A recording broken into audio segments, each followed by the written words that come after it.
Bienvenue à toutes et à tous pour cette exploration approfondie. Aujourd'hui, on plonge dans un sujet passionnant, le foot de haut niveau chez les jeunes, les futurs pros. Et on se pose une question assez fondamentale en fait. Est-ce que la capacité de sprint et la capacité d'endurance, qui peuvent s'opposer dans d'autres sports, est-ce qu'elles s'opposent aussi chez les footballeurs? Et surtout, comment est-ce que ça se traduit concrètement sur le terrain, pendant un match? Oui, c'est une excellente question parce que le foot demande justement un peu les deux. C'est pas comme un marathonien ou un sprinter sur 100 mètres. Tout à fait.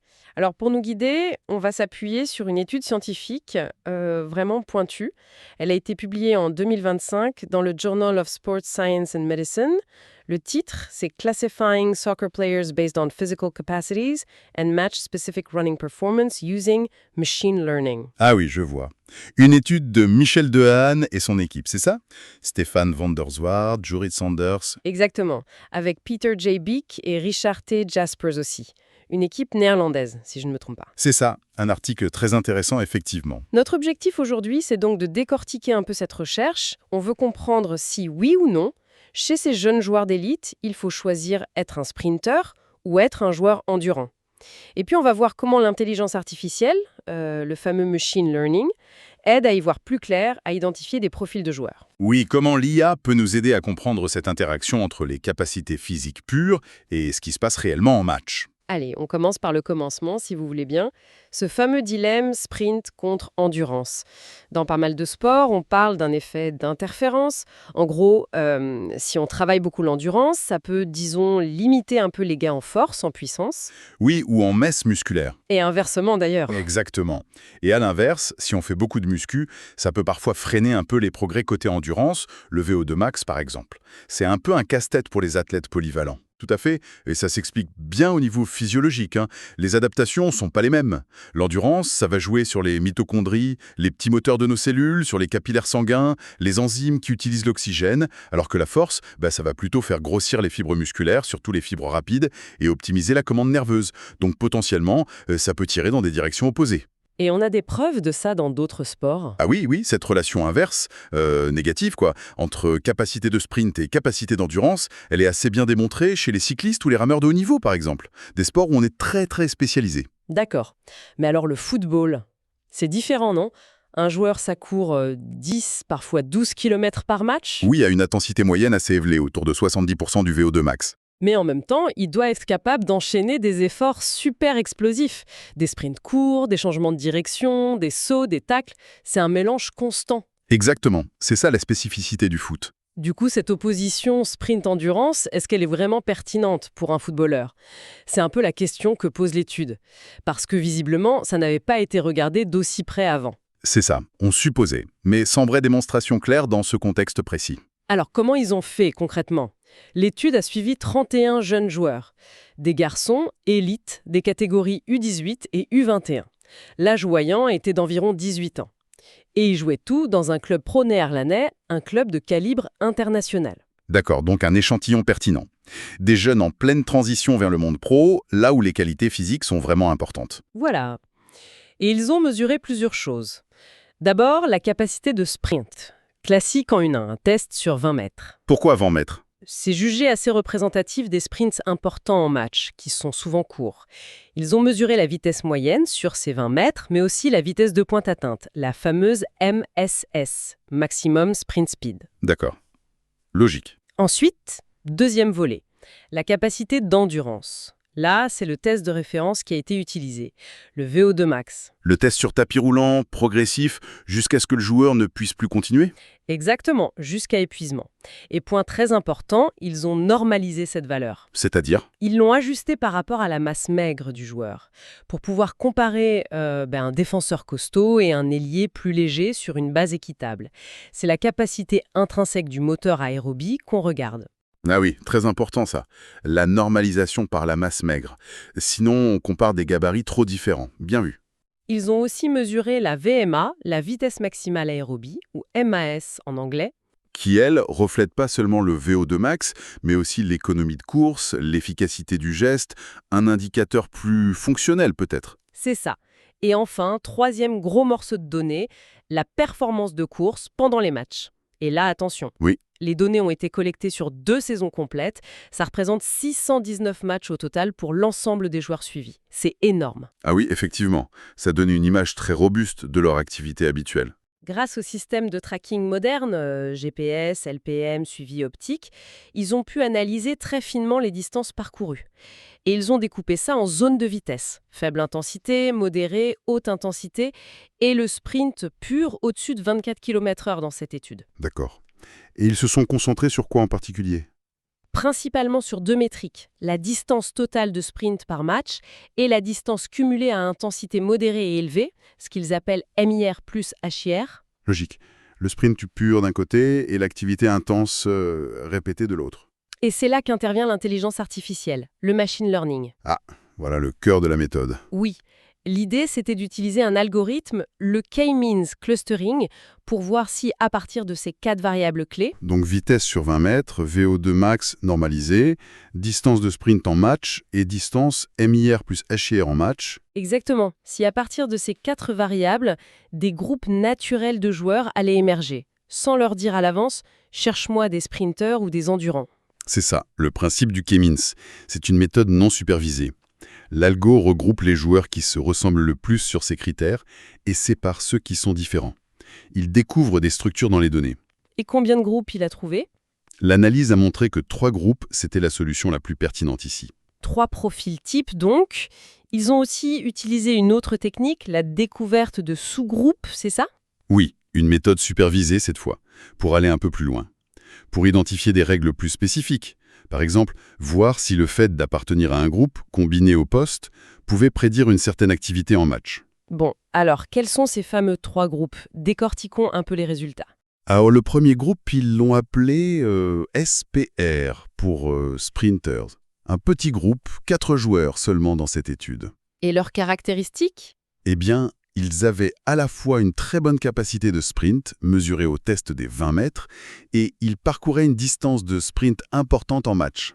D'accord, donc une cohérence entre le potentiel et l'utilisation en jeu. C'est ça, ils sont rapides et ils utilisent cette vitesse sur le terrain. Deuxième groupe? Le groupe END pour endurant, un peu plus nombreux, 6 joueurs. Et eux, j'imagine? Logiquement, ils avaient une capacité d'endurance élevée, donc un bon VO2 max normalisé, et ils couvraient aussi une grande distance à intensité modérée et élevée, MIR plus HIR, pendant les matchs. Encore une belle cohérence. Ils ont le moteur pour tenir l'intensité et ils le font en match. Exactement.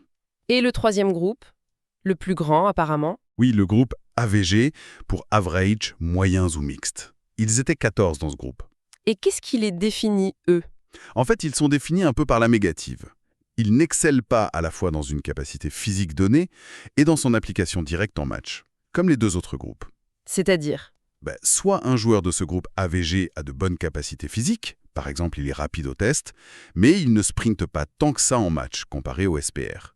Soit, à l'inverse, il court beaucoup à haute intensité, mais son VO2 max mesuré n'est pas exceptionnel, pas au niveau des END. Il y a un décalage en quelque sorte. Ah, c'est intéressant ça.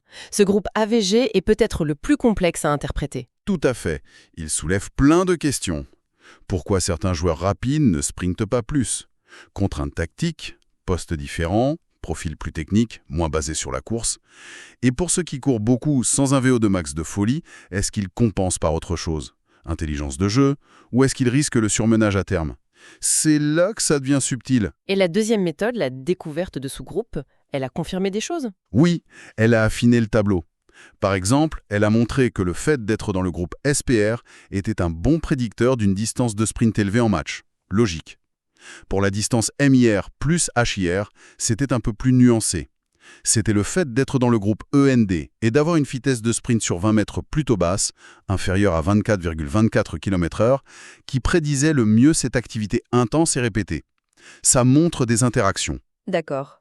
Et l'influence du poste? Elle est ressortie aussi, notamment dans le groupe AVG.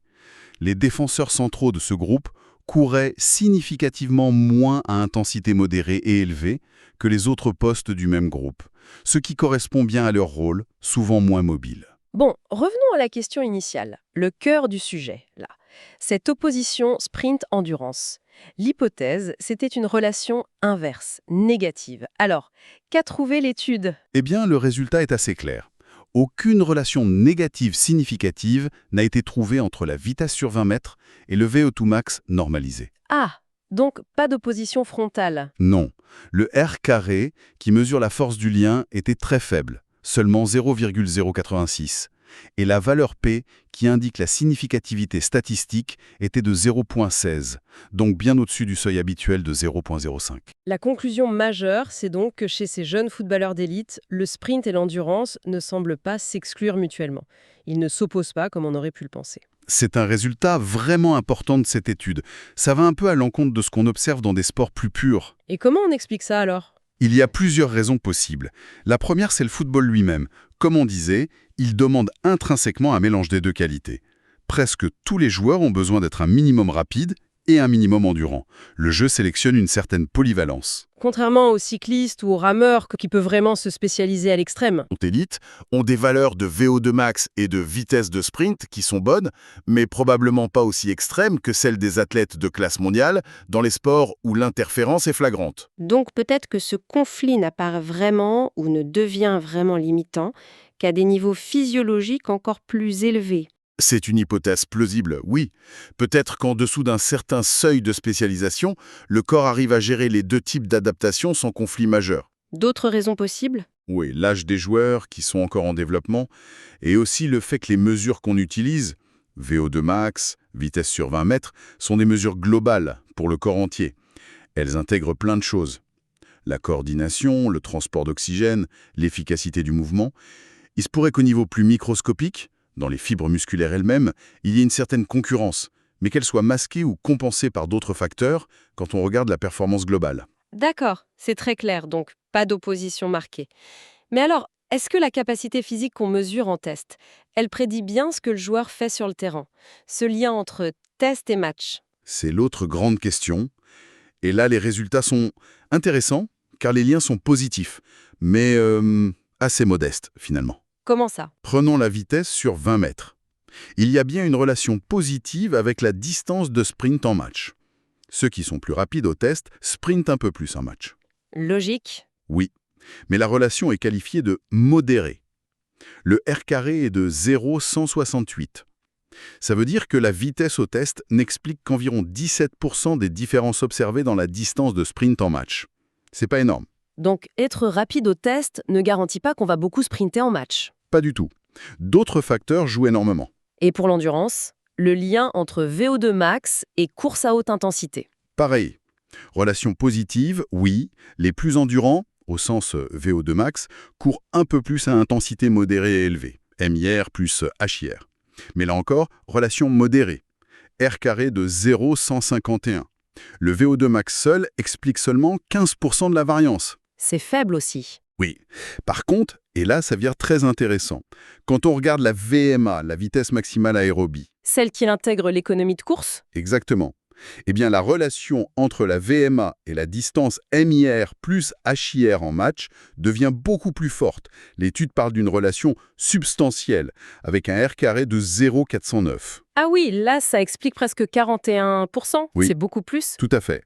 Ça suggère que l'efficacité du geste, la capacité à courir vite, sans dépenser trop d'énergie, c'est peut-être un facteur encore plus important que le VO2 max brut pour pouvoir répéter les efforts intenses en match. Alors, qu'est-ce qu'on tire de tout ça? Ces liens seulement modérés entre capacité physique brute et activité en match? Ça montre de manière assez éclatante que la capacité physique, c'est nécessaire, mais c'est loin, très loin d'être suffisant pour expliquer le comportement d'un joueur sur le terrain. D'autres facteurs sont déterminants. Oui, la tactique demandée par l'entraîneur, le style de jeu de l'équipe, la position sur le terrain, on a vu l'exemple des défenseurs centraux, la qualité technique individuelle, l'intelligence de jeu, l'anticipation. Et l'économie de course, apparemment?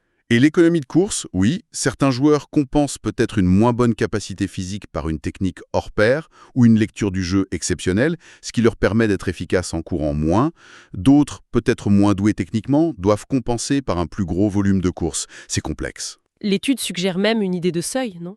Oui, c'est une interprétation intéressante. Il faut probablement avoir un certain niveau physique minimal pour jouer à ce niveau U18, U21 élite. Les auteurs donnent des chiffres indicatifs, autour de 23 km/h sur 20 mètres, et un VO2 max au-dessus de 50 ml/kg-minute, ou 230 si on prend la valeur normalisée. Le ticket d'entrée, en quelque sorte. Voilà. Mais une fois que ce ticket est validé, ce n'est peut-être plus la différence de VO2 max ou de vitesse pure qui va le plus dicter l'activité en match, mais plutôt comment le joueur utilise ses qualités dans le contexte du jeu, sa football intelligence, comme disent les Anglais. D'ailleurs, l'article mentionne des retours du staff technique du club. Apparemment, ils ont trouvé ça utile. Oui, et très. Ils ont été surpris, par exemple, de voir que certains joueurs qu'ils percevaient comme endurants, parce qu'ils étaient très actifs, se retrouvaient en fait dans le groupe AVG, avec un VO2 max mesuré inférieur à celui du groupe END. Ce qui peut alerter sur un besoin d'entraînement spécifique. Exactement. Peut-être que ces joueurs compensent, mais qu'il faut renforcer leur base aérobie pour qu'ils tiennent sur la durée ou pour éviter les blessures. Ça ouvre des pistes pour l'individualisation. Et à l'inverse, pour les sprinters, Les joueurs du groupe SPR, ceux qui sont rapides et qui sprintent beaucoup, c'était souvent des ailiers, des latéraux. Logique, ils ont de l'espace à exploiter. Mais ce qui est intéressant, c'est que d'autres joueurs tout aussi rapides au test se retrouvaient dans le groupe AVG et sprintaient moins. Et cela jouait souvent plus au cœur du jeu, dans des zones plus denses. où la vitesse pure sur 30 mètres est peut-être moins utile que la vivacité sur 2 mètres, la technique, la vision du jeu. C'est ça. Le profil physique interagit fortement avec le poste et le rôle tactique. Bien sûr, comme toute étude, celle-ci a ses limites, il faut le rappeler. Oui, tout à fait. L'échantillon pour le clustering final, 24 joueurs, ça peut sembler un peu juste pour du machine learning, même si c'est compensé par le grand nombre de matchs analysés par joueur. Et les résultats sont spécifiques à ce groupe, à ce club. Exactement. Ça pourrait être différent avec des joueurs plus âgés ou dans un championnat avec un style de jeu différent. Il faut être prudent avant de généraliser. D'autres limites méthodologiques encore ? Le test de 20 mètres mesure bien la vitesse, mais pas forcément la puissance anaérobie maximale comme un test Wingate sur vélo, par exemple. Or, la capacité à répéter des efforts très intenses dépend aussi de ça. Les tests ont aussi été faits en pré-saison, la condition physique évolue. Donc des pistes pour le futur. Oui, les auteurs en suggèrent. Intégrer des données sur la composition musculaire, utiliser des tests plus spécifiques au foot, comme les tests de sprint répétés, le RSA, et surtout, explorer comment utiliser ces profils pour mieux entraîner, mieux détecter les talents ou prévenir les blessures. Identifier par exemple les joueurs du groupe AVG qui courent beaucoup sans avoir la capacité correspondante, ils sont peut-être plus à risque. C'est une des applications potentielles, oui. Le machine learning ici, c'est un outil pour mieux comprendre la complexité et individualiser l'approche. Bon, si on devait résumer les points clés à retenir de cette analyse. Alors, premièrement, le machine learning a bien permis d'identifier des profils distincts. Les SPR, rapides et qui sprintent, les END, endurants et qui courent beaucoup à haute intensité, et les AVG, les autres, avec un décalage capacité-activité. Deuxièmement, et c'est majeur, contrairement aux idées reçues venant d'autres sports, chez ces jeunes footballeurs élites, la capacité de sprint et la capacité d'endurance ne semblent pas s'opposer de manière fondamentale. Troisièmement, le lien entre la capacité physique mesurée en test et l'activité réelle en match est positif mais modéré. Ça veut dire que la tactique, la technique, le poste, l'intelligence de jeu, l'économie de course jouent un rôle absolument crucial. Donc ce type de clustering, c'est un outil prometteur pour les entraîneurs pour affiner leur compréhension et adapter l'entraînement ou la stratégie. Exactement. Et ça nous laisse peut-être avec une dernière réflexion, une pensée un peu provocatrice. Je vous écoute. Puisqu'on voit que pour beaucoup de joueurs, ce fameux groupe AVG, il y a un décalage entre le potentiel physique et son utilisation. La question c'est, qu'est-ce qu'on fait ? Est-ce qu'il faut absolument essayer de pousser ces joueurs vers les profils SPR ou END, avec de l'entraînement physique ciblé, ou est-ce qu'il vaut mieux adapter la tactique, le rôle du joueur, pour qu'il utilise au mieux ses forces actuelles, même si son profil physique n'est pas idéal sur le tapis ? C'est la question de l'œuf et de la poule un peu. Développer le physique pour s'adapter au jeu ou adapter le jeu au physique existant. C'est ça. Quel est l'équilibre optimal, surtout chez des jeunes en formation ? Développer la capacité brute ou apprendre à compenser et à être intelligent dans l'effort ? Vaste débat. Un débat passionnant qui montre bien que le football, ce n'est pas juste des chiffres sur un test physique. Pour celles et ceux qui voudraient vraiment creuser le sujet, lire tous les détails, voir les graphiques, Il faut lire l'article original. absolument, on le rappelle. Classifying soccer players based on physical capacities and match-specific running performance using machine learning, par Michel Dehaene et ses collègues, publié dans le Journal of Sports Science and Medicine en 2025. Une lecture très enrichissante. Voilà pour notre exploration d'aujourd'hui. Merci de nous avoir écoutés. Et surtout, n'oubliez pas de vous abonner et d'activer les notifications pour ne pas manquer nos prochaines analyses approfondies de la science du sport.